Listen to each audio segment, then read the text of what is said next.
Mr. Combi, thank you for visiting Russia. This is your second time, and you've been participating at Atomeco 2011. Could you share with us a few of your ideas, feelings, and opinions about this conference that has just ended? Well, first of all, I'm very happy to be here and see all my friends again for the second time in Russia.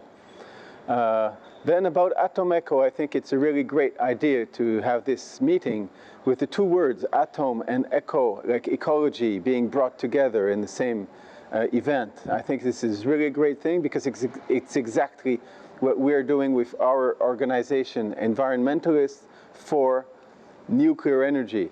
So it's the same thing, except we use the Latin words, environmentalists, ecologists. Nuclear, it's Latin nucleus, it's the Latin words, and atom, eco is the same thing with the Greek words. So it's like bringing in harmony two concepts which really need to be brought together. Great. And you mentioned your organization, Environmentalists for Nuclear Power. Could you share a few moments, a few ideas about it? What's it going through now? What's its perspectives? And what is the state of it now? Okay.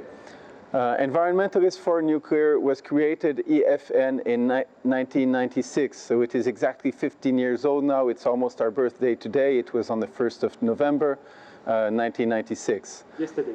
Yesterday. So it's an important birthday for us. So now we have made some progress. We are above 10,000 members and supporters in 60 countries with 300 local correspondents. So we can say that the organization has grown from a small organization which I created with a few friends around me, and now it has become an international organization with incorporated branches in a number of countries. So it's a homegrown, small activist group in the beginning which has become an international organization, something that we can compare to Greenpeace now, perhaps. Great. And can you give us three main ideas of why nuclear power is green in terms of your organization? Nuclear power is absolutely necessary for the future of humankind for a number of reasons. First of all, it's important to understand what makes nuclear energy so different from the other sources of energy we have today. What makes it so different is what I call the factor 1 million. Because 1 gram of uranium produces as much energy as 1 ton of oil. Now 1 gram to 1 ton is a factor 1 million. Now the best energy, of course, is an energy which would consume nothing and have absolutely no impact on the environment. Unfortunately, no energy is perfect. Every energy, even the renewables, require large amounts of land and construction materials. So the best energy is the one that has the least impact. And nuclear power still consumes a little bit of matter, uranium. But 1 gram to 1 ton, a factor 1 million, is something. It reduces the impact on the land by a factor of 1 million, by the amount of material we have to take from the inside of the earth. Therefore, the scar that we are inflicting to our planet by using the energy is 1 million times smaller. So it is almost nil. And then the waste that we produce at the other end of the chain is nothing else but the matter that we have taken in the first hand that has been transformed into something else. And therefore the amount of waste is in accordingly small proportions. So there is almost nothing as nuclear waste. Of course there are some, and because they are toxic we have to handle them in a proper manner. But because there is so little of them, it is perfectly feasible to handle them in a proper manner. And because there is so little of them, the strategy which has been chosen from the very beginning of the civilian nuclear energy was to confine this waste and not to just dump it out in nature, like it might be done, for example, for carbon dioxide and for the burning of sulfuric acid that's produced when burning coal, dirty coal. There's so large amounts of these gases from combustion of carbon that we can do nothing else but pour it out into the atmosphere, which is considered as a trash can. In the case of nuclear power, it's not put out in the atmosphere, it's confined, therefore the impact on the environment is absolutely nil, because there is no interaction between the environment, or almost none. And then the construction material, because there is also so little of it, it requires reasonably small amounts of construction materials. And a building which is not much bigger or about the same size as this building we were holding the conferences today, is the size of a nuclear reactor. And it produces enough electricity for millions of inhabitants. So this is something really great, that we can produce so much energy with so little impact on the ecosystems. That's a real benefit for nuclear energy. That's the reason nuclear energy is so useful and so good for humankind. Thank you. One more question. Russia, despite the accident at Chernobyl, is enjoying a wide popular support of nuclear power.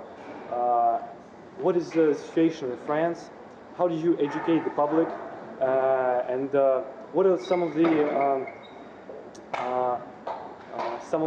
problems in the area today with internet, with a lot of public discussion going on? Of course, nuclear energy is very powerful. It's very dense. Therefore, it is also a very easy area for fantasies and great ideas, especially because the birth of nuclear energy was with the Hiroshima bomb nuclear military attack on Japan. Therefore, it was like an initial tragedy which gives a strong image of destruction to nuclear power. So we have to be careful that when we talk about nuclear energy today, we talk also about the benefits to move out of this original trauma which was created. This is true, of course, in every country of the world. And nuclear communication is very important. Now, nuclear communication has gone through different periods since the birth of civilian nuclear energy. In the first period of time, nuclear communication was done mostly by government and officials, institutions. The reason for this is that initially it was a military industry. And so the president of a country, the leader of a country would do the communication. For example, in France, the Général de Gaulle would say, "La France a choisi l'énergie nucléaire." It was decided, it was accepted by the public, and it was great because the president had said it was. But then in the 1970s, it didn't work anymore. People started not to believe the politicians. People started being anxious about the political decisions. At the same moment, nuclear power had become an industry, was producing the electricity. Therefore, the communication about nuclear power has been transferred from the politicians, the governments, to the utilities, the industry. And so it's a new era in nuclear communication where the engineers were the communicators. This lasted for about 20 years, until the 1990s, let's say the end of the 20th century.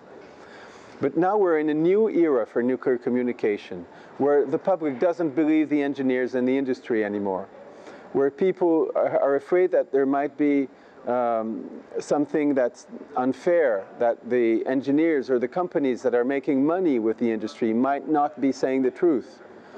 Whether it's true or not is not important. The fact is that the population doesn't believe the technical guys as they used to in the past.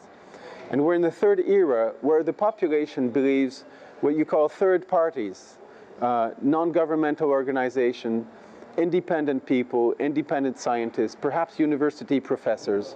So it's the third parties who are not the deciding people, who are not those who make a financial benefit from it, but who are sort of third-party independent experts.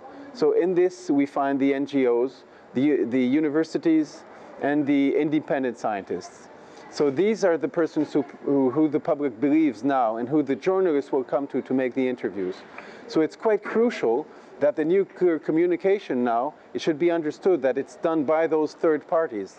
Because if the industry communicates, it will not always be believed. Of course, the industry does excellent communication and has very high quality engineers who know what they're talking about. But they're not always clearly understood and received as such. So it's important to have some external actors, people like me or others, who come out because they are independent. They can speak and they will be heard.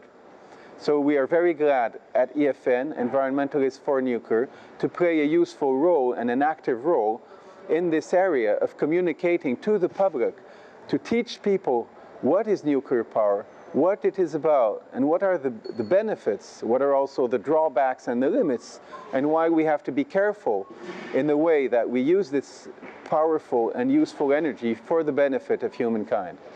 Thank you very much. Thank you.